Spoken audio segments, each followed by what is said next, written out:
This is a Rattle and Hum Sports podcast for Sunday, September the 29th, 2013. I'm Bryan Houston, and with us right now to discuss the same old Cowboys. They lose to the San Diego Chargers today, 30-21. Matthew Postins. How you doing, Matthew?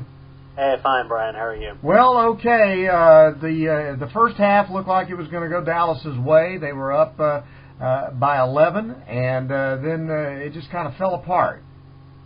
Yeah, you know what? San Diego came out in the second half, and they really set the tone for the whole half with that long drive to start the second half. They took control of this football game because they showed an ability to move the chains that they weren't showing in the first half of this football game.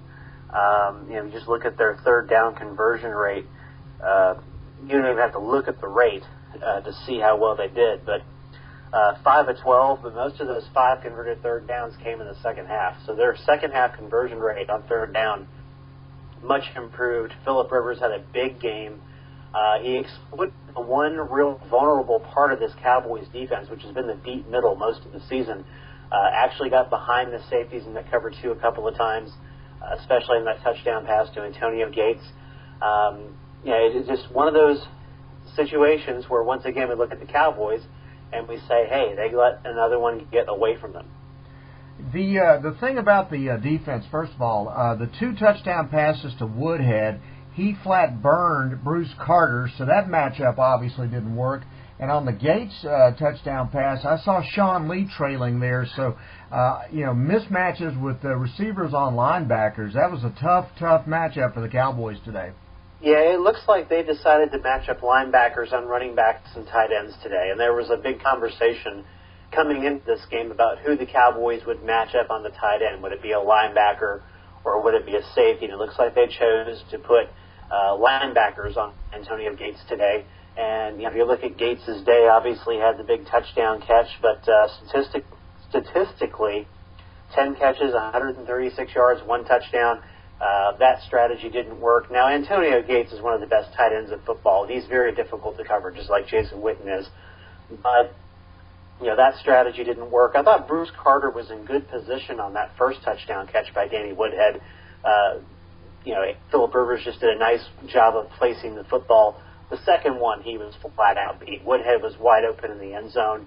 It was one of those little routes where you go out and up, and he just kind of shook the linebacker and found a nice soft spot in the zone to settle down and catch a pass. And the Chargers did a really good job of finding the soft spots in those cover 2s today, where they just settle down and break off chunks of yardage. And sometimes that'll happen in the cover 2. Teams will be satisfied to take those 10, 12-yard passes in the flats instead of trying to challenge, corners and safeties over the middle or deep, because they know those areas are going to be open, and 10, 12 yards, a chunk, is good enough to move the chains. And I got to tell you, whatever was wrong with Phillip Rivers, I think it's corrected. Rivers had a fantastic day today, 35 of 42 for 401 yards, 3 touchdowns. He had the 1 pick on the deflected pass that Lee returned for a touchdown. But Phillip Rivers is the kind of guy that if you give him that big cushion, he's patient enough to just dink and dunk and take you right down the field. Yeah, if anybody's concerned about Phillip Rivers this season, I don't see it. 11 touchdowns to 2 interceptions in 4 games. Sure, they're 500 just like the Cowboys are, but Phillip Rivers did an especially good job in the second half of just taking what the defense was giving him. The Cowboys really didn't come out of that cover 2. They really stuck with the 4 down linemen and the 7 guys back. And he said, fine, if that's how you're going to play it, I'm just going to take the guys in the shallows and the flats, and then I'll pick my spots with the deep ball. And he certainly picked a great spot with that touchdown pass to Antonio Gates that basically sealed the football game. The big second guess of the first half when Jason Garrett decided to try a 56-yard field goal, and Dan Bailey missed it, and it gave San Diego a relatively short field to drive for a field goal right there at the end of the first half. What did you think of that decision? Well, kickers in the NFL now can make mid-50-yard field goals, 54, 55, 56. It was a little outside of Bailey's proven range. His best in a game is 53. I have to say that in that situation, I might have punted it and played the field position game, given the fact that they were up 11 at the time. They clearly had the momentum in the game. I'm not sure how much that spurred the Chargers going into the locker room. I'm sure they felt pretty good about it, going in down 8 instead of down 11. But in that situation, I kind of felt like you probably ought to play the field position game there. When you've got a double-digit lead on the road, you want to do whatever you can to preserve it. Okay. And then in the second half, actually the third quarter, the Cowboys had one offensive possession. Not going to win a ball game when you don't ever get your hands on the ball. No, and I talked about that earlier. They did a great job of moving the chains in the second half of this football game and holding possession. This is really the first time this season we've seen a team possess the ball like that against the Cowboys. The Dallas defense for the first 3 games has done a really good job of getting teams off the field. Even the Giants game where the Giants went out and scored 33 points, it was really on big plays. They really weren't sustaining drives because the Cowboys were doing a good job of getting them off the field on third down. This is the first time this season that didn't happen. The Cowboys did not do a good job of getting them off the field, especially in the second half, and that's part of the reason this time of possession was so skewed in this football game. As you get toward the end of the game, the Chargers held the football for just over 34 minutes of the game. And then you look at that second half time of possession, and it's seriously skewed to the Chargers. So they did a very good job of keeping the Cowboys offense off the field today just by possessing the football and moving the chains. All right, and then the other big second guess, and the football idiots are out in full force today on Twitter and Facebook and so forth, because somehow they want to blame Romo for throwing the ball to Terrance Williams down there at the goal line toward the end of the ball game, and then of course Williams gets to the 2 and then stretches it out. He's not protecting the football. He fumbles it, and everybody blows up saying, "How can you even throw it to Williams in that situation? You got to go to Dez or you got to go to Witten." And my thinking on that is, if the guy's on the field, you have to trust him to make the play. And obviously the defense is going to be doubling up, or at least really, covering Witten and Bryant closely. Williams has got to make that play. He does have to make that play. And if you look at the way the Chargers covered their receivers today, they did a really good job of blanketing Dez Bryant. I mean, the 2 touchdown passes he caught, the first one was with a guy right on his face. The other one was a situation where they used play action to kind of move things around a little bit on the field defensively, but the Chargers really didn't bite on it too much. Witten was blanketed all day. I mean, Witten did a nice job of catching what he was able to, but he only had 5 catches today for 43 yards. Terrance Williams benefited from that. He was actually the leading receiver in receptions for the Cowboys today. It was 7. He had caught it 6 other times in the football game without incident. He was the wide-open guy. The mistake he made was a classic rookie mistake. He was trying to do too much on the play, and I saw Derek Dooley talking to him on the sideline after the play occurred, and I'm sure what Derek Dooley was telling him was, you need to be conscious of where you are in the football game at that point in time. There was 2:40 left in the game. The Cowboys needed 2 scores. Obviously, when you're a rookie or a young player, you're trying to make something happen for your football team, but at that point in time, he has to be conscious of the situation and pull the football in, because at that point, it's 1st and goal at the 1-yard line. And you're not going to lose a whole lot of time trying to get to the goal line, trying to get the football, and you're going to lose another maybe 20, 30 seconds. And at that point, you score a touchdown, you're down to, you got 2:15 left, you kick an onside kick, maybe you get it back, maybe you get a shot at a field goal and win the game. That's not on Romo. I mean, he threw it to the open guy, and that's what you have to do in that situation. Terrance Williams, this is part of the maturation process of a rookie, and unfortunately, this maturation process happens on a critical play in the game where he has to know moving forward, protecting the football is the number one most important thing when you're on a football field. And then let's go back through, because once again, the Cowboys, you'd like to think that things are changing, but they find ways to lose ball games. It's a play here, it's a play there. Sideline pass to Dez Bryant, right in his hands. Dez has got to make that catch, doesn't make it. Again, Jason Witten. Romo threw one that hit him on the numbers. Yes, he was double covered, but Romo threaded the needle, and it hit him on the numbers, and he dropped the ball. You got to make that play. There were 2 or 3 critical drops today, definitely. The Bryant drop on the sideline would have moved the chains. Same thing with the Witten drop, and that came, I think, the drive before the drive where Williams fumbled. That would have moved the chains and put the Cowboys into, I think, field goal range at that particular point in time. So, yeah, critical drops by receivers today were certainly going to be part of the story afterward. I mean, you look at Romo's line today, 27 to 37 for 244 yards and 2 touchdowns, nothing to sneeze at. He did a good job when he was on the football field. Problem was he wasn't on the football field enough, and we don't always say that about Tony Romo. We usually say he was on the football field too much. This was the day where Romo wasn't on the field enough. He was making the plays. He didn't get what he needed from his receivers completely in this football game. And the other thing that happened on that same drive where Witten dropped the pass, we had a 5-yard penalty from Ronald Leary that was a drive killer. Yeah, and the Cowboys had a few of those today. And, it wasn't any one big thing today. Sometimes when we look at the Cowboys, it's one big thing that does them in. This is one of those days where a lot of little things accumulated into one big thing at the end of the football game with Terrance Williams' fumble. But I would contend that there were several other little things that happened in the second half of that game that put the Cowboys behind the 8 ball and prevented them from winning. And you've already outlined some of them.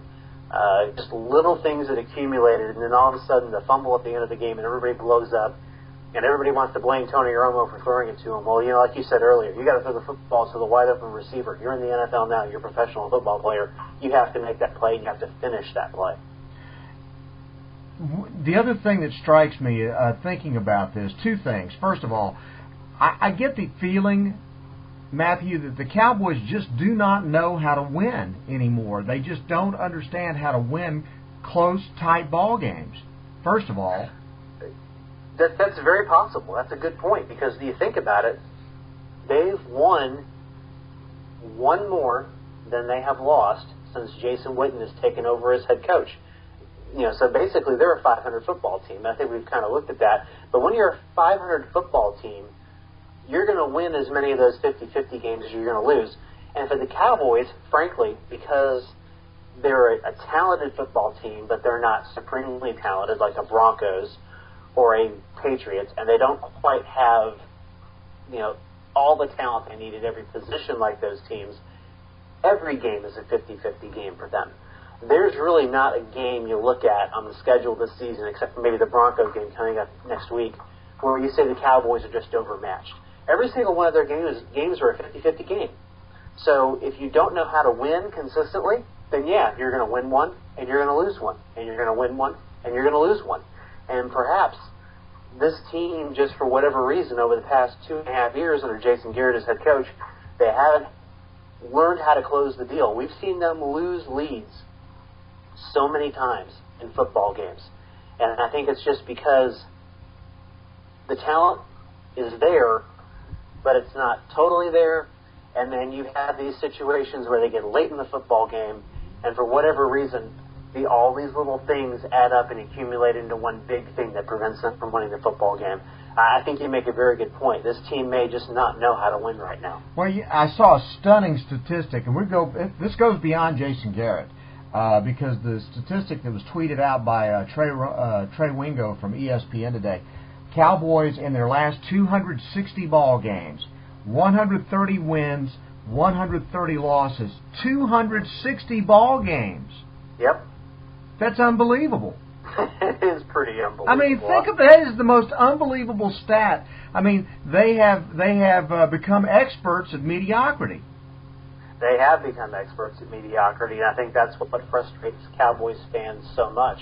Not just those that grew up on the triplets in the 90s, but those who grew up on Tom Landry and Tex Schramm in the 60s and 70s and were used to that kind of excellence year in and year out. This team does not excel at closing the deal, and they tease you and they tantalize you because they have weeks like they had against St. Louis where they just completely blew the roof off the Rams. But now the Rams have kind of been exposed as a below-average football team, and then they'll come back And they'll tease you this week because they get up by 11 points, and they seem to be doing everything right in the first half, and then all of a sudden everything turns in the second half.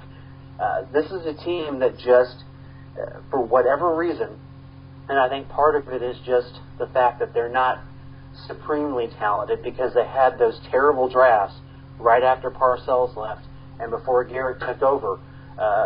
In some situations, talent takes over, and they just don't have quite enough talent to take over in those situations. I mean, you could argue that Tony Romo has played 4 of the most efficient football games that he's played ever in a row. I mean, he's not making mistakes right now. He's doing exactly what Cowboys fans have been asking him to do for years, which is to play virtually mistake-free football. And they're 2-2. I mean, that's the thing I've been saying for years. Tony Romo is not the problem on this football team. The problems go far, far deeper than Tony Romo. Tony Romo is actually one of the few bright spots, one of the few guys that you can pretty much count on a week-to-week basis to make plays. I mean, the rest of these guys, again, even when you're playmakers, Dez Bryant, yes, he catches 2 touchdown passes, but then he drops a critical pass when they've got to have it. And even Witten didn't make the play today when you had to have it. So I think this is it's a systematic, almost a virus this team has that they've got. It's a trend that's gone on for over a decade now that's got to change, and I just don't see it happening anytime soon. Now here's the scariest thing about this, Matthew. We saw Phillip Rivers pick this defense apart today. Peyton Manning is going to what is he going to do to this defense? He could carve it up, but I will try to put a little silver lining on this. When I covered the Buccaneers and Monty Kiffin was there, I saw his defense have games like this, where they would just get carved up and give up a huge game to a quarterback and come back the next week and make great adjustments against a top-shelf quarterback like a Tom Brady or a Peyton Manning and play well. Maybe they didn't win that game necessarily, but one thing that Monty is very good at is adjusting from week to week and taking a bad week, converting it into a good week the next week. I don't know if the Cowboys win when they play the Broncos next Sunday. I'm not getting a good feeling about that. But one thing I do have a good feeling about is based on what I've seen out of how Monty coaches in Tampa Bay. I think this defense will have a better game next week. Whether that translates into a win, I don't know. But I think they will play better. But they've got to. It's just got to happen. And like you said, even playing better, you're going against the hottest quarterback in the NFL right now, a guy that's set a record for the number of touchdown passes over the first 4 ball games, and he's carving up everybody. So, the things I see, secondary, if they decide to sit in that zone and give those cushions, he's gonna eat them alive. He may throw for 800 yards. He could have a big day, but the thing that they have to correct in the pass defense, and we've talked about this a couple of weeks now, is they're vulnerable up the deep middle. And it's a situation right now where the safeties may have to start playing deeper and keep plays in front of them, and that's going to open up the intermediate middle for quarterbacks. That's the problem that I think Monty Kiffin has to solve right now. He's getting a good pass rush. They're doing a decent job of protecting the flats and the shallows outside. But that deep middle is very vulnerable right now. Eli Manning's exploited it. Phillip Rivers has exploited it. We saw Alex Smith exploit it to some degree in Kansas City. They've got to figure out what the solution is right there. And right now, to me, in watching 4 games, the solution isn't readily available to me. I'm not sure what the problem is at that particular area of the field, but they've got to figure it out, or else Peyton Manning will destroy them next weekend. Now, one thing that does worry me when we talk about injury situation, George Selby had to come out of the ball game with what may have been some kind of a head injury. This Cowboys defensive line cannot lose another defensive lineman, especially as well as Selby has played. No, and George Selby has played tremendously this season. He had his 3rd sack of the year Sunday in San Diego. I was talking to a radio station in Little Rock on Friday, and I said, in the short term, I'm not too worried about the pass rush because they've done a good job with that, Anthony Spencer. But in a long-term view, as you get into November and December, you have to know you're going to get injuries. And basically what this pass rush is right now is it's DeMarcus Ware and a bunch of guys who, frankly, have not shown that they can do it over a 16-game season. As good as George Selvey has played, this is the most George Selvey has played in any year of his NFL career. So that's something that you have to be concerned about. The Cowboys only had 1 sack today. That was from Selvey. The Chargers did a very good job of bottling up DeMarcus Ware. When teams do that, guys like Selvey and Hatcher and the other guys are going to have to step up. Can they do it over a 16-game season? Can they stay healthy over a 16-game season? That is a huge question in my mind as we enter the second quarter of this season. All right, so what's the ultimate takeaway from this loss? A very disappointing loss, by the way. Well, it is a disappointing loss because, like the Kansas City game, it was a game that they very well could have won. A couple of things that I looked at or that I kept an eye on during the game we haven't touched on yet. I know a lot of people are going to look at the sheer numbers rushing-wise and say the Cowboys didn't do a very good job of running the football. I would disagree with that. Yes, they only gained 92 yards as a team, but they averaged nearly 6 yards a carry on the ground. They actually used the passing game to open up the run game a little bit in the second quarter after those first 3 possessions where they got practically nothing. And once the passing game opened things up for them a little bit, the Cowboys were able to run the football effectively, and because they were able to run the ball so effectively, that second touchdown pass to Dez Bryant happened in the first half. I thought DeMarco Murray had a very good game, and when you look at Murray's body of work over the first quarter of the season, he's stayed healthy. He's been a bell cow back. He's done good things catching passes out of the backfield. He's done everything that the Cowboys have wanted him to do this season so far. So the numbers, I know people look at sheer yardage numbers. I look at the yard per carry, and I'm very happy with that. It's just that the Cowboys weren't able to run it enough because they fell behind in this game. The other big thing that I look at is the return game. The Cowboys did a very good job returning today and returning punts today, even with Dwayne Harris kind of banged up, not 100%. Cole Beasley filled in nicely in that to some degree. He had a good day catching the football, 2-3 catches for 16 yards. I thought the receiving corps, throughout the drops, I thought they did a pretty good job of filling in the blanks with Miles Austin out.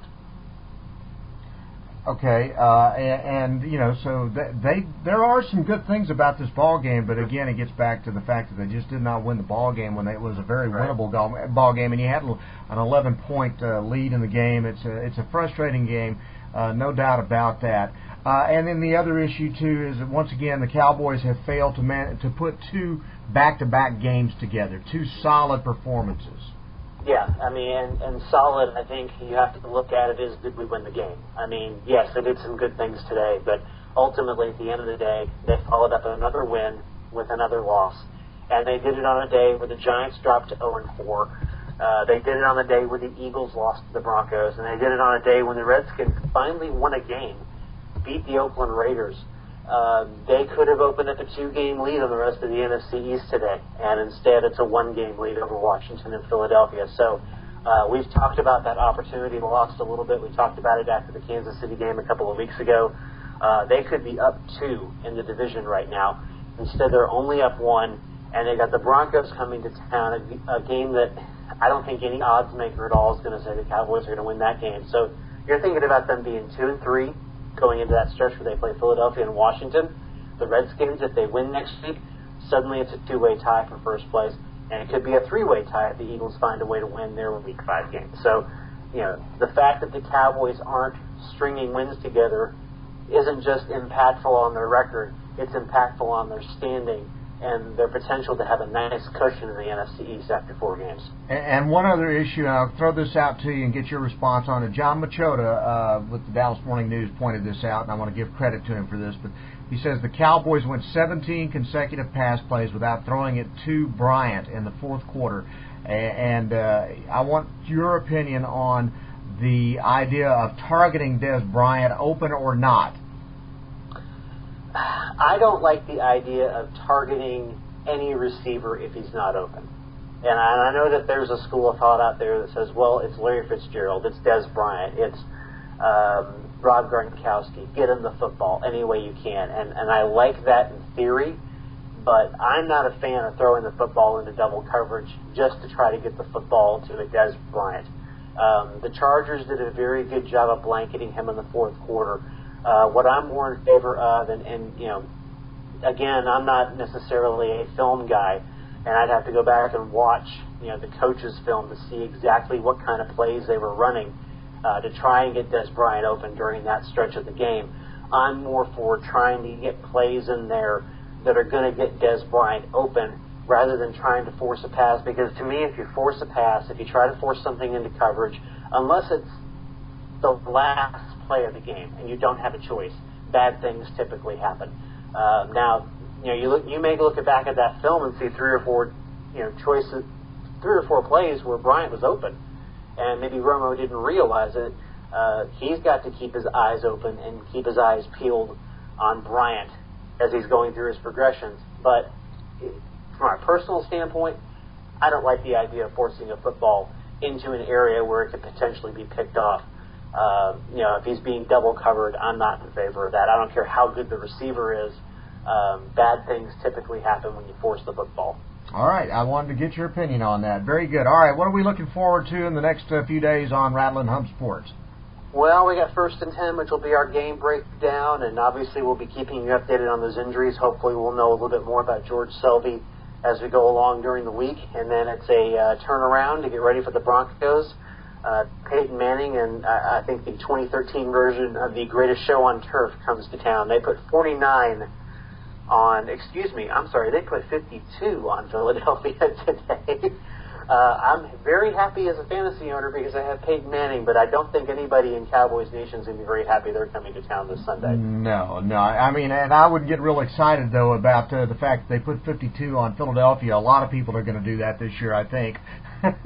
Yeah, I think the Eagles probably gave Peyton Manning too many opportunities today. Yeah, and you don't want to do that, that's for sure. No. All right, Matthew, great talking to you as always. Wish it could have been on better circumstances, but we will check in with you in the middle of the week and preview next week's ball game, the possible bloodletting of Peyton Manning against the Cowboys defense. I hope that's not the case, but hopefully it will be a good game. Hopefully. At the very least, even if the Cowboys lose, I think a good game from them, a close game from them against a team that conceivably could be representing the AFC in the Super Bowl, I think that could potentially be something to build on. But we'll go through that later on this week when we talk about the preview.